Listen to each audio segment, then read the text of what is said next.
Please support this channel by subscribing. Your support means everything to us and helps us keep creating stories like this. The $2 dream in a glass case in the oldest part of the city, where the streets still remembered cobblestones and the air smelled like rain trapped in brick. There was a bakery that looked like it had survived 100 lifetimes. Its windows were curved glass, slightly fogged from warm ovens inside, and the late afternoon sun poured through them like melted gold, turning every cake and pastry into something that looked almost enchanted. The scent of vanilla, cocoa, and caramelized sugar floated outside and wrapped around anyone who passed, as if the shop itself was whispering, "Come in. Believe in sweetness again." A small girl did come in, but not like a child who expected treats as a right. She entered like someone stepping into a sacred place, careful, quiet, holding her breath as if even a single mistake could shatter beauty. Her name was Luna Hart, and she couldn't have been more than 9, thin from too many days where dinner was just enough, with hair tied back in a messy ribbon that had seen better weeks. Her shoes were clean but worn, and the sleeves of her faded sweater slid over her wrists because it belonged to someone bigger before it belonged to her. She clutched a tiny cloth purse against her chest with both hands, like it contained her whole world, and in a way it did. Behind the counter stood Madame Rosetta, a woman with silver hair pinned neatly, eyes sharp from years of noticing everything, and hands soft from decades of flour and forgiveness. She saw the girl's posture and understood immediately. This wasn't a child here to beg for free crumbs. This was a child here to buy a miracle with whatever she had. "Hello, sweetheart," Rosetta said gently, stepping from behind the counter so she wouldn't feel trapped by adults and glass cases. "What can I help you find?" Luna lifted her eyes, and there was a seriousness in them that no child should have to wear, the kind that forms when you learn early that love and money don't always live in the same house. "I need a birthday cake," she said, voice small but firm, like she had practiced courage on the way here. "It's for my mom. She's turning 31 tomorrow." Rosetta's heart tightened, but she kept her smile steady. "That's very sweet of you. What kind of cake does she like?" Luna didn't hesitate. "Chocolate. She likes chocolate because it feels like a hug, even when nobody has time to hug." Then she swallowed, as if she had revealed too much, and reached into her purse. Her fingers shook slightly as she pulled out 2 crumpled $1 bills and a handful of coins that had been counted so many times the numbers were almost worn away. She placed them on the counter carefully, like laying down a treasure. "I have $2, she whispered. "I saved it from helping neighbors carry groceries and picking up bottles, and I didn't buy anything for myself for a long time." Rosetta's eyes flicked toward the display case, toward the simplest cake she sold, and she already knew the truth would hurt. Nothing in her shop cost $2, not even a single slice. The cheapest cake was more than Luna's entire world in that moment. Rosetta opened her mouth to speak softly, to guide her toward a cupcake, toward something smaller, something that wouldn't crush a child's hope in one sentence.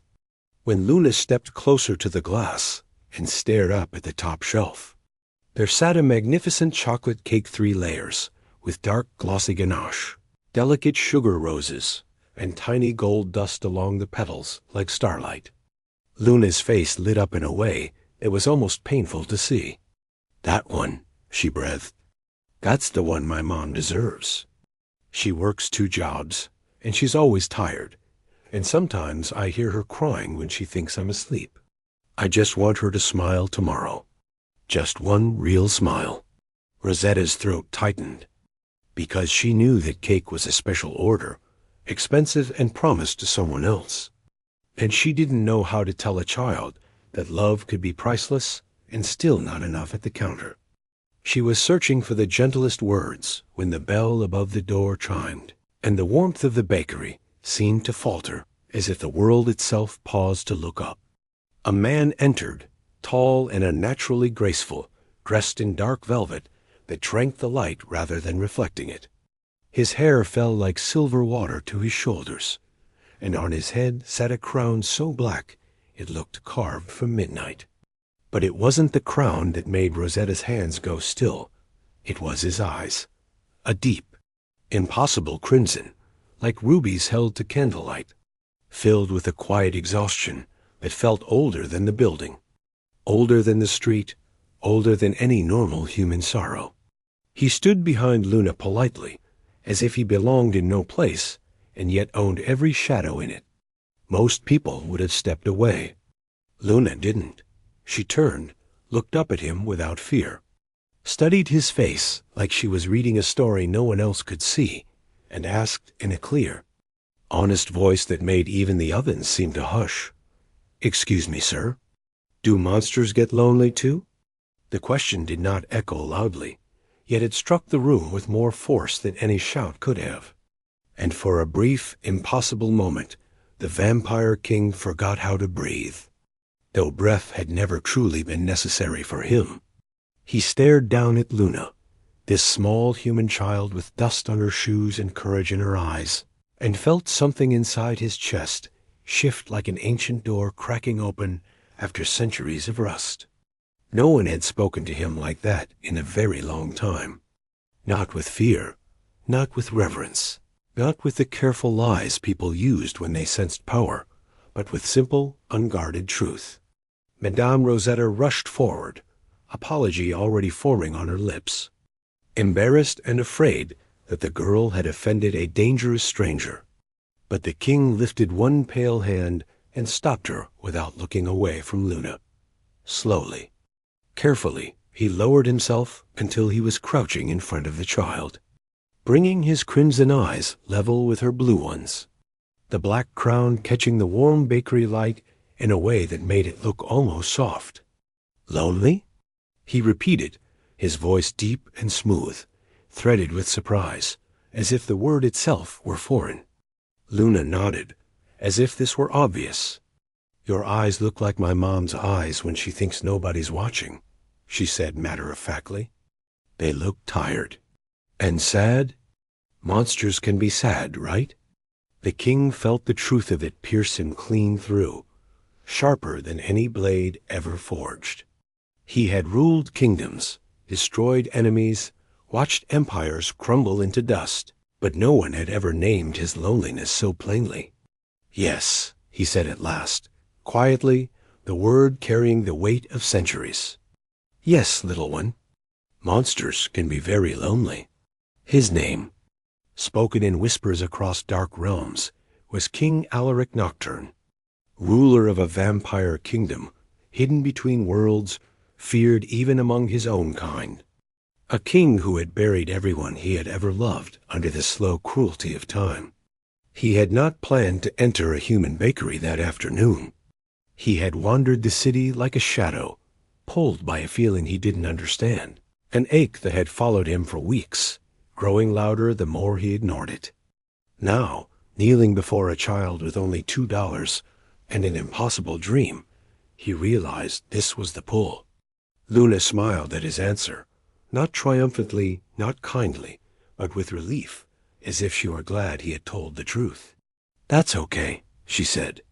"My mom says being sad doesn't make you bad. It just means something hurts." The king felt a strange warmth spread through him at those words, uncomfortable and unfamiliar, like standing too close to sunlight after a long winter.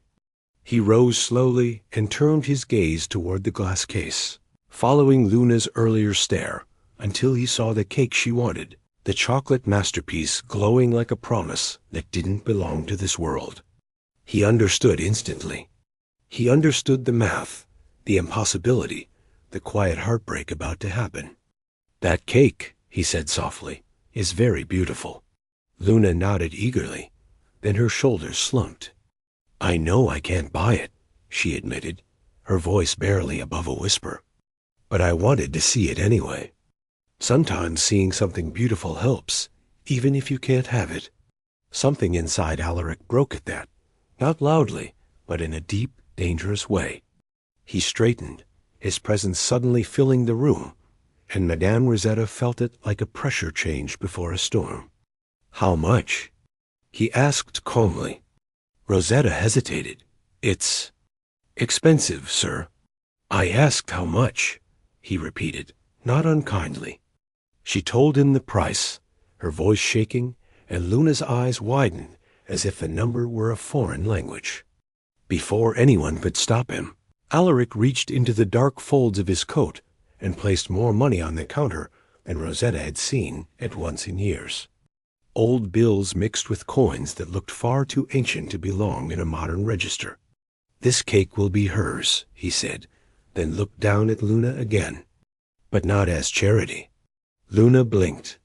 "Then why?" she asked. He knelt once more, so she wouldn't feel small when he answered. "Because you reminded me of something I forgot," he said truthfully. "And because today, you and I will be partners." Luna considered this carefully, the way only children who have learned responsibility early do. "Partners in what?" she asked. Alaric felt something like a smile tug at his lips, a real one, faint but dangerous in its power. "In making someone smile," he said. "I believe that is worth more than gold." And as Madame Rosetta began to carefully box the cake, unaware that history itself had just shifted slightly off course, the vampire king felt his long-dead heart stir, sensing that this small human girl had just changed the direction of his eternity. The birthday knock after dark, the walk home felt different from anything Luna had ever known, not because the streets had changed, but because she was walking beside someone who moved like the night itself, silent and calm, carrying the cake box as if it were made of glass and dreams instead of cardboard and sugar. The winter air was sharp, and the sky above the old buildings had begun to bruise into purple and blue as the sun slipped away. Yet Alaric Nocturne did not seem to notice the cold. He listened while Luna talked, really listened, in a way most adults never did, as she explained how her mother worked long hours at the hospital cafeteria and cleaned offices at night, how sometimes dinner was toast and soup, but it was okay because her mom always pretended it was a treat, how birthdays mattered because they were proof you survived another year. Alaric felt each word settle into him like embers, warming places he thought were beyond warmth.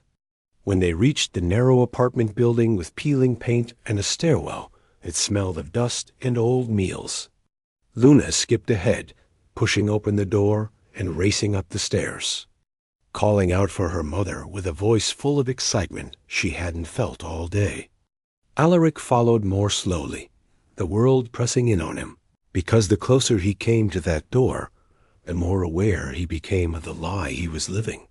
He was not a man. He was not safe. He was a king of creatures born from shadow, and shadows followed him wherever he went. The door opened to reveal Luna's mother, Elena Hart, younger than her exhaustion suggested, her hair pulled back carelessly, eyes rimmed with tired shadows that spoke of sacrifice and love in equal measure. Her expression shifted the moment she saw Alaric standing there, confusion, caution, a mother's instinct to protect flaring instantly. Before she could speak, Luna thrust the cake forward like a trophy. "Mom, look!" she cried. "We got you the cake you love. The chocolate one. The really beautiful one." Elena froze, staring at the elegant bakery box, then at the tall stranger with silver hair and eyes too intense to ignore. "Luna," she said carefully, "what is this?" Alaric stepped forward just enough to be seen as polite, not threatening, and inclined his head. "Your daughter and I became partners today," he said evenly. "She wished to give you something beautiful. I helped her." Elena's hands trembled as she took the box, understanding immediately that this was far beyond what they could afford. "We can't accept this," she said softly, pain and gratitude tangling in her voice. "I don't know who you are, but this is too much." Alaric met her gaze, and for a heartbeat, Elena felt as if she were standing before something ancient and wounded rather than dangerous. "It is not charity," he said. "It is respect. Your daughter carries more courage than most adults I have known." Luna nodded firmly. "He's my birthday courage partner," she added, as if this explained everything. The words broke through Elena's resistance, and tears welled in her eyes despite her best efforts. She pulled Luna into a tight hug, whispering thank you into her hair, then looked back at Alaric. "Would you like to come in?" she asked hesitantly. Alaric glanced toward the darkening sky, feeling the pull of night strengthen in his veins, the truth clawing to be seen. "Not tonight," he said after a pause, regret lacing his voice. "But I wanted to make sure she arrived safely." He turned to Luna and knelt, lowering himself once more to her level. "Happy birthday to your mother," he said gently. "You did something very brave today." Luna smiled up at him, fearless as ever. "Will I see you again?" she asked. Alaric hesitated, because he knew how dangerous that promise could be. "Perhaps," he said finally, "if the night allows it." He stepped back into the stairwell, and before Elena could say another word, the shadows folded around him unnaturally, swallowing his form until the space he occupied was suddenly empty. Elena stood frozen, cake box clutched to her chest, heart racing, wondering what kind of being her daughter had just trusted so completely, while somewhere above them, unseen, Alaric watched from the darkness, realizing too late that he was already protecting them, and that this small, warm human home had begun to matter far more than it should. Asterisk the shadow that came hunting 3 nights after the birthday. The air around Elena's apartment changed in a way she couldn't explain, like the silence before a storm when even the walls seemed to listen, and she began waking just before dawn with her heart pounding for no clear reason, certain that something outside did not belong. The building made its usual noises, pipes knocking, distant footsteps. The hum of the city, but threaded through it, was another sound, faint and wrong, like claws brushing brick far too gently to be accidental. Elena told herself she was overtired, that fear was an echo of meeting a strange man with impossible eyes. But each night the cold crept closer, seeping under doors that were shut tight, frosting her breath, though the heater worked fine. Luna slept through it all at first, curled around her worn stuffed rabbit, dreaming innocent dreams, while on the rooftop across the street, King Alaric Nocturne crouched in stillness, every sense sharpened, his gaze fixed on the single-lit window Elena left on like a small beacon. He had told himself he would only watch until the danger passed, until the city forgot his scent. But the truth was harsher. The moment he had entered that apartment, other creatures had felt it, tasted it on the wind, and hunger followed. Near midnight on the 4th night, the wrongness sharpened into certainty as Alaric felt a presence cut through the dark like a blade. Old, feral, and bitter, one of his own kind who had abandoned restraint long ago. The rogue climbed the fire escape with inhuman grace, eyes glowing a sickly yellow, lips pulled back from fangs in anticipation. And Alaric moved without sound, dropping behind him in a fall of shadow that bent around his body. "Leave," Alaric said quietly, the word carrying the weight of a crown and centuries of command. The rogue laughed, low and wet, mocking. "The great king babysits mortals now," he hissed. "You smell of cake and weakness." He lunged, faster than any human could see, and the fight erupted in a blur of violence that rattled metal and cracked stone, claws tearing fabric and flesh, while Alaric answered with precision honed by endless wars. Below, Elena woke to the sound at last, fear snapping her fully awake, and rushed to Luna's room just as the temperature dropped hard enough to fog the air. "Mommy?" Luna whispered, eyes wide. Elena wrapped her in her arms and moved toward the door, her instincts screaming louder than her fear. Outside, Alaric slammed the rogue against the brick, crimson eyes blazing. "You will not touch them," he said, voice cold as winter steel, and with a final, terrible strike, the creature collapsed into ash that scattered on the wind like burned leaves. Silence rushed back in, heavy and unnatural. Elena burst into the alley then, robe pulled tight, heart in her throat, and stopped short at the sight of Alaric's, standing there with shadowed blood seeping from a wound that smoked as it healed. "What was that?" she demanded, terror and fury mixing into strength she didn't know she had. "And why was it coming for us?" Alaric turned, shock flickering across his face, because he had wanted to spare her this truth, but lies crumbled easily under a mother's stare. "You should go inside," he said, too late and too gently. Luna appeared behind Elena despite her protest, staring at Alaric with worry instead of fear. "You're hurt," she said simply. The words broke what remained of his resistance. "I am a vampire," Alaric said at last, every syllable deliberate. "A king to my kind. That creature came because I changed. Because I chose to care." Elena's breath hitched, the world rearranging itself around impossible truth. Yet when she looked at Luna gripping his cold hand without hesitation, something settled in her chest. "Then why stay?" Elena asked, voice shaking but steady. Alaric swallowed.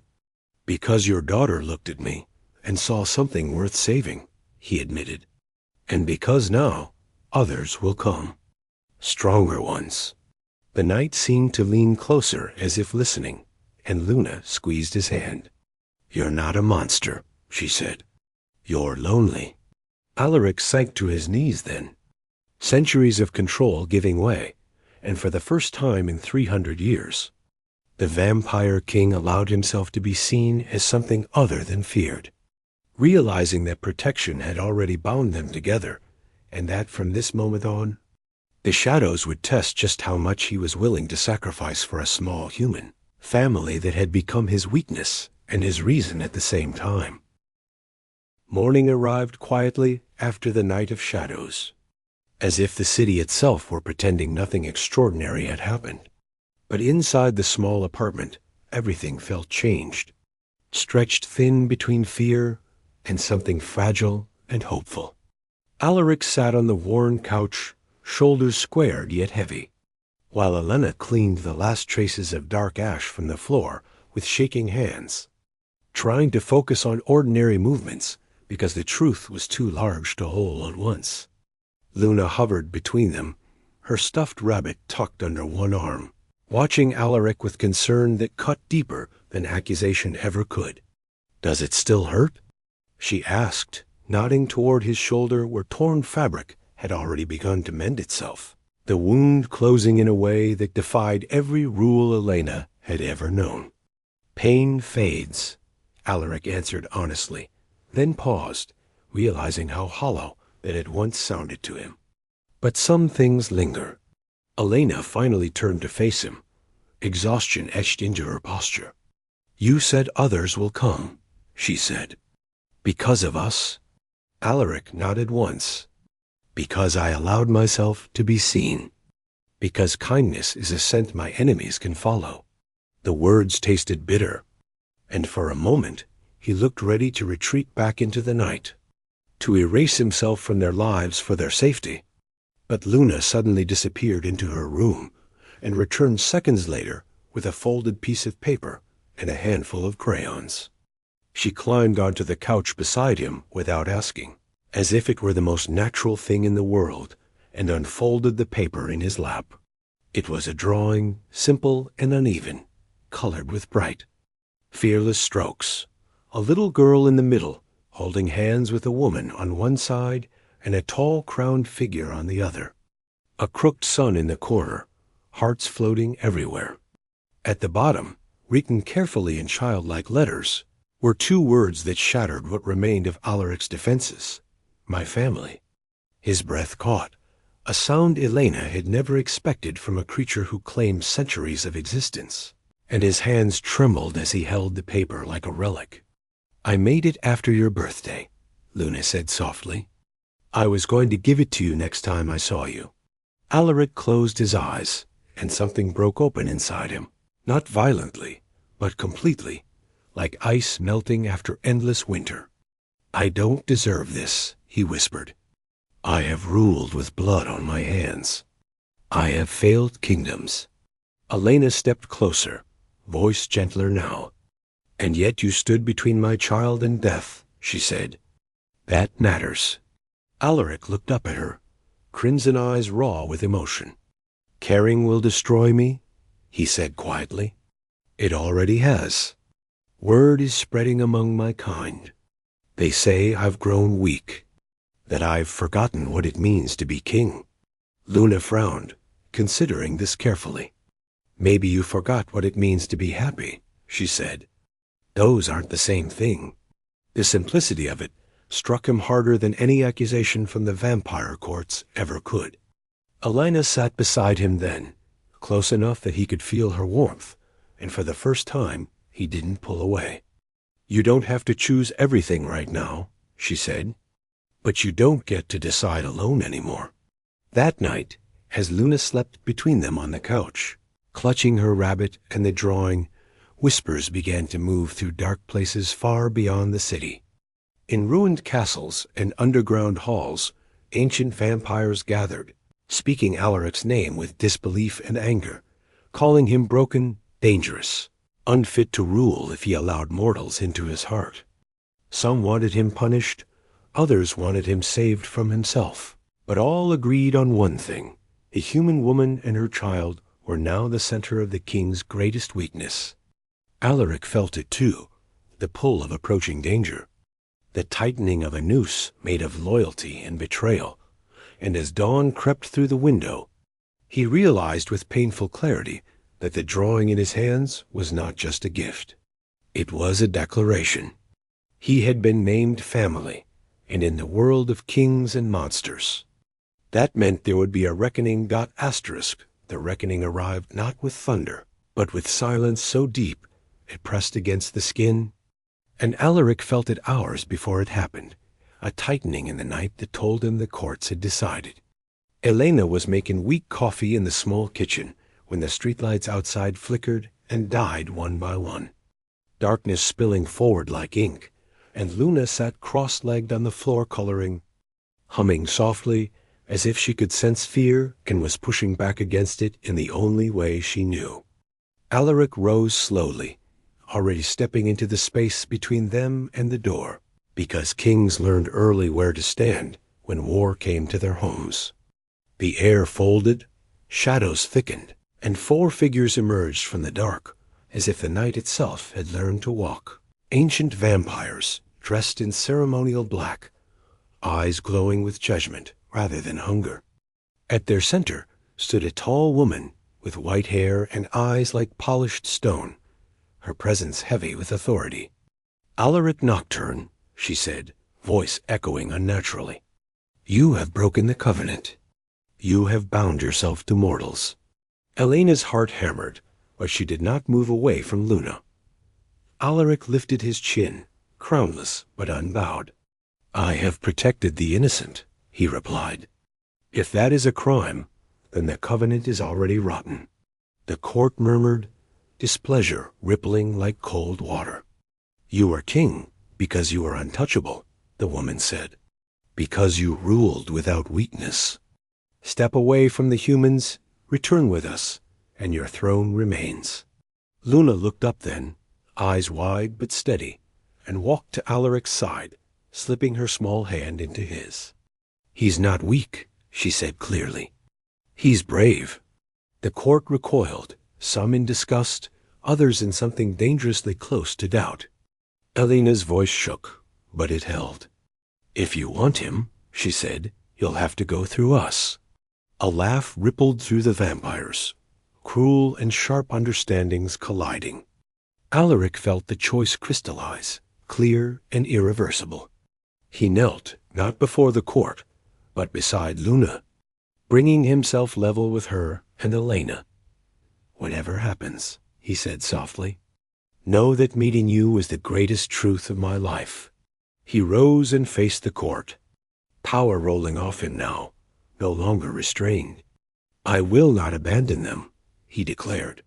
"If a king must choose between a throne built on fear and a home built on kindness, then let the throne burn." The woman's eyes narrowed. "So be it." The attack came fast, shadow and force colliding in the small street. But Alaric fought with something new in his veins. Not rage, not duty, but love sharpened into resolve. He did not kill. He broke illusions, shattered ancient lies, exposing the cruelty the court had hidden behind tradition. As the final figure fell back into the dark, wounded pride scattering with the night, the woman stared at him in disbelief. "You have changed," she said. Alaric nodded. "Yes," he answered, "and that is why I win." The court withdrew, not defeated by strength alone, but by a truth they could not silence. When the darkness lifted and the lights flickered back on, the street felt smaller, safer. Elena exhaled a breath she'd been holding for years. Luna hugged Alaric tightly, pressing the drawing into his chest. "You chose us," she said, smiling. Alaric knelt and embraced them both, the cold of his skin no longer a barrier, but a contrast to the warmth he guarded fiercely. "I chose family," he said. In the days that followed, whispers changed their tone.